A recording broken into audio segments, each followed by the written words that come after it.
Hey everyone, my name's Zach from PRONEWS Global, and today we're hanging out in Shimo Martico. We'll be hanging with Jimi and Justice, who made their company from nothing and also their studio from nothing. That's gotta be great. Let's go.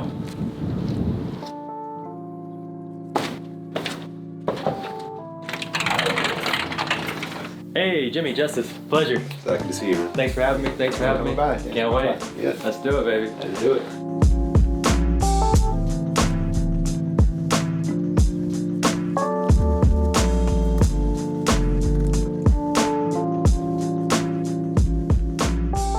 So, Jimi, Justice, thank you for letting me in your dojo. How did this all become about, this studio? It's DIY, right? Well, we started exactly a year now. It's March 2023 now. So a year ago, we rented out the space. The owners had like a Tommy room at first, and then Tommy Factory. It's Tommy Factory. Sorry, I guess technically it's Tommy room. Yeah, the Tommy Factory.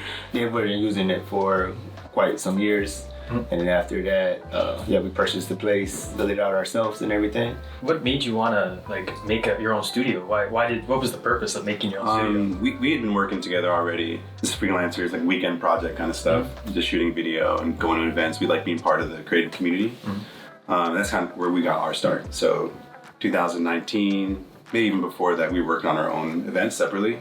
And then we connected over one of them, started doing events together. Like most events, you need somebody to shoot the video, but we didn't really have a lot of resources. So we ended up being that guy on our teams. Yeah, we just started shooting. Eventually our skill sets got good enough that we could shoot for other people. And then suddenly people were paying us to do it. I love and that. So it was never stressful. We both have our full-time jobs, so that's really important for us to maintain that too. So of course the pandemic came, working out of our apartments a lot. But when things started to get a little bit more open, as we predicted, we wanted our own space because it's really important for the community. And we learned that you can be more effective in the community if you have something to offer the community. And I think like real estate or just having a space where you can creatively make things and experiment and feel comfortable is a great thing to have. Right, building your community, right? Yeah, exactly. You're supporting the artist, and God, there's so many starving artists out in Tokyo. In the world, Tokyo especially. You know, I mean, Sure. So you guys said you met at an event. Is that right? What event did you guys actually meet at? Was maybe we know, maybe our audience knows. So I was doing under the same name OnOne. It was kind of like a creative meetup event. And he was doing an event called Beat the Best. And want to run it through Beat the Best a bit. So Beat the Best was more for producers, music producers, beat makers. So we started this event with my older brother. His name is George, MC Buddha. He's a rapper, but also got into making beats and everything because just starting off, he didn't have the funds to purchase beats and everything. So I know a lot of starving artists, starving creatives and everything out here. So let's make a event where we can kind of gather all the beat makers, producers and everything. Fast forward all of that, my brother ran into Jimi and he was like, we have a nice opportunity. And when he first started off with OnOne, he was working out of Edge of, this building in Shibuya called Edge of, and he was throwing those events in that venue space, which was a very nice venue space and everything. He was like, this is kind of a good opportunity. Yeah, we linked up there and I just loved the way Jimi was moving, how he operated and everything. Fast forward a few more years, I was during the pandemic, I was like, I really want to be a part of what you kind of doing with OnOne and everything. That's when it was kind of slowing down and everything. Let's give it a try. And so I kind of hopped on board from there. I always had a passion for video and video production and everything since high school, but moving to Tokyo, stuck in my job and not really being able to exercise that and chase that passion of mine through to connect with Jimi. And then he brought me on board, started teaching me all his skills and everything. And then started building my own confidence up and being a videographer out here and everything. That's so important, building the confidence up as a creative, because I think a lot of creatives, especially when you first start, you're trying to make something and you're trying to mimic almost other people, but then you realize you don't have that talent yet. So building that confidence really helps. And man, you're helping out the confidence. I just opened the door. You gotta show up. But I mean, he went from not even knowing how to turn on the camera really to shooting label artists, like music video, and he was like the camera operator for that. So it works both ways, like seeing people getting on their stuff and pushing you yeah, it motivates you to keep getting better. It's a good community that you find people who can push you in the right direction, not in that wrong direction, especially when it's going to benefit you in the future. And then I'm sure it makes the senpai, you know, the leader or the one you look up to feel a little bit more proud in itself, like you did it, you know, you did it. Like, and yeah, it must have been a great feeling when you see him do like his thing now. And like, I would say like, it depends on the day who's the senpai, because at this point now he knows hardware and all the resources, how to get them, and that's a big part of any production, like knowing how to connect with people and what spot to go to, where to get the best deals and all that stuff. So yeah, it goes back and forth. So and then we talked about OnOne. Yeah, OnOne. OnOne, what is that? It has a lot of iterations, but the one that I'm going with these days was one of the first ideas I had, where maybe in American or in English culture we say like on the count of 3, let's jump, and then in Japan it's like say no, like it's like really quick. Yeah. So I was just thinking about those two concepts, and I was like, oh, what if we just like, instead of waiting to 3, if you jump on 1, then maybe you just get into it. It might be harder or more shocking, but you'll be 2 ahead of the other people. So we were talking a little bit earlier how you're building this. So you guys have a full-time job, right? Yeah. And it's like 9 to 5, right? And you were telling me 5 to 9 is kind of like the second income kind of thing? Obviously everyone has like their main job. Right. And I think having a job like that really helps your growth in a lot of ways. There's things that you learn at a regular job where, you know, it's not necessarily your vision that you're chasing, but how to make someone else's vision part of what you want to do and how to accomplish that. That's a really important fact. And just like, you know, sometimes there's those days where you really don't want to be there, but you've learned how to find a way to make it valuable for you. And I think having a regular job is really important for my personal growth. But with that said, I think on that 9 to 5 and 5 to 9, I think it's also important for me too to be able to keep active and keep challenging. Like not just like the weekend and not doing anything is not really something I have like a personal luxury to do. Right, you're working 7 days a week basically, right? Yeah, I guess from the outside it looks like that. Yeah. But for me, I'm being able to improve myself as a person. So when I get back to my 9 to 5, I'm way more level-headed. I'm doing work that I enjoy for my like off time or like my second income, I guess. For me, it's more like work-life integration. Like how can I bring both things together so that I'm happy, you take care of my family, and I'm constantly growing. We should chat a little bit about your equipment, your cameras. You got a real selection of cameras. I just want to pick up a few. Like, sure. Let's just takes you back right here, shooting the videos back and like, hey guys, give me action. All right, great. All right, so yeah, you got a lot of cameras here. Which one is your personal favorite? Probably this DV Sony. It's just for personal reasons. This is my father's camera. Growing up, I used to steal it and just make my own videos. It was expensive at the time, so it's like, oh, don't touch this camera. Right? But, you know, being a young kid, I was like, oh, I gotta, let's see what's so expensive about it and everything. And that kind of catapulted my passion for video and just capturing moments. Other than this one now, that I use most is the Sony A7 IV.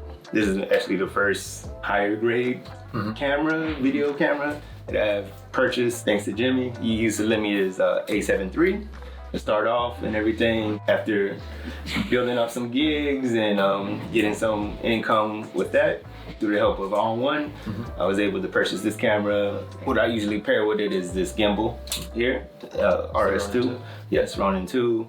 And then with this, I kind of have a personal touch to it. I got like artists that I shot for, just as a personal motivation and memory for myself. Jimmy, let's pick one of your children and let's talk about it. I'll go for my first camera. Okay, here we go.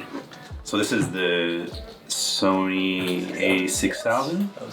It's kind of like one of the classic starters that started the whole Alpha series. This was the one that I started shooting the events with. I had no real experience with videography or photography, but just it was so compact, easy to sneak around. Super easy, right? It has an interchangeable lens too, so when I first got it, I was like, oh, that's cool. Right. But yeah, this was the first camera for OnOne that kind of got me into the Sony family. Of course, the A7 III is another golden camera. Yeah, this is still kind of our second cam, and now I've been taking up more photography. This one's stronger at photography than my A7S III. The one that's been most interesting to me is the Gameboy camera. Came out in 1998, roughly about 100 by 100 pixels. So on an iPhone, that would be like like that, I think. Right, yeah. And a blazing 4 colors. Okay. Like different shades of gray, basically.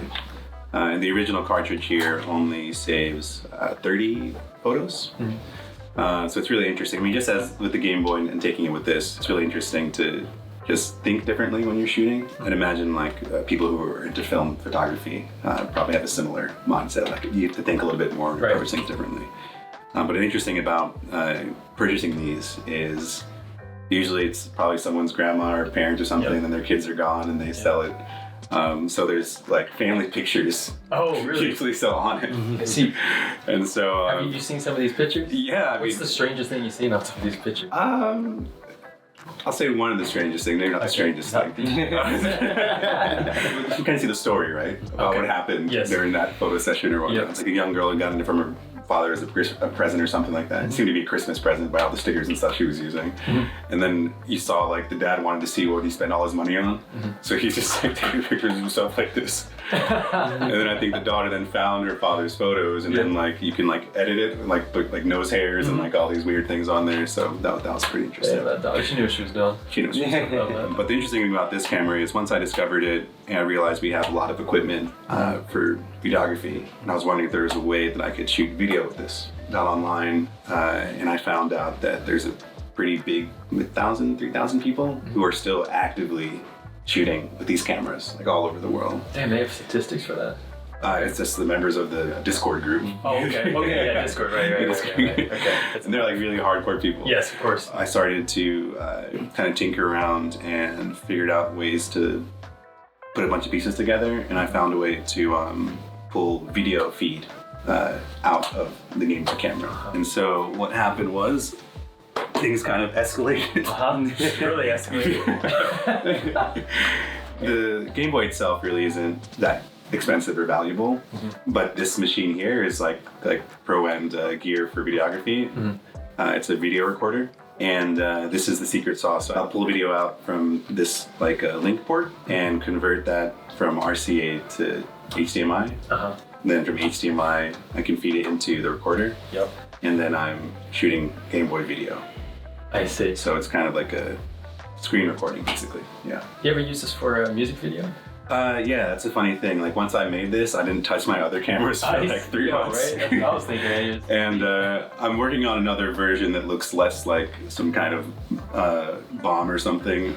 It does. It's Don't cool take it to the airport. Yeah. Oh, not the airport, but even the train. Like, I'm glad people in Japan don't really talk much or bother you. Right. But I definitely get a couple looks. Oh yeah. But yeah, it's cool because it's like a portable system. And I can take it around and get a cool shot. If you can hold it, it's kind of good. I try not to mess with it. Jeez, it's actually kind of heavy too. Yeah. So I'm working on a slimmer version based off of Game Boy Advance. So we do like some 3D printing and stuff here for fabricating. So you modded this, right? Yeah, you can see some modification. weird I see a little bit. red cables and stuff that I was using to jump. Jesus. And we 3D printed the rig here too. He did make the first music video with this Game Boy camera too. Yeah. But from what I know, and I put this into the Discord, and everyone thought it was fake for a while until I released the how-to video. I think that's the world's first Game Boy video camera. World's first. Yeah. You heard it here first. What's you guys' favorite kind of video to produce? Since you guys make different kind of videos, right? From factory to creative. What's your favorite kind? So myself, I like to kind of shoot more BTS. I really want to get into documentary, short film, documentary style. I'm more running gun, so that's hence why I use the Ronin, gimbal. A lot. I kind of want to switch over to more handheld because it is kind of getting heavy, but more documentary style, BTS of artists and kind of big creatives, kind of capturing moments of them while they're here in Japan and hopefully in the future go around the world. I think that's so important actually, again, because getting stories like what we're doing here, getting stories of how the artist came about, because we don't even need to be that big. Every artist, every creative has a unique story on how they got there. They had their struggles, they had their wins and all that. I'm a person that believes in you gotta celebrate small victories because you never know when it will be your final victory. I wish the best for you on that one because I can't wait to come and come this story again. Who are we looking at today? Might cover you next. Get to be honest. I'm in Japan.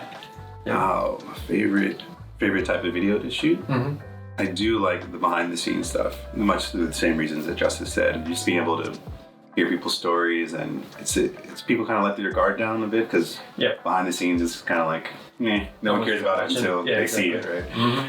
And being on set as a behind the scenes person is a great opportunity for us to also kind of a network in the background and get to know the artists a bit more, like intimately, and then really understand what they're going for.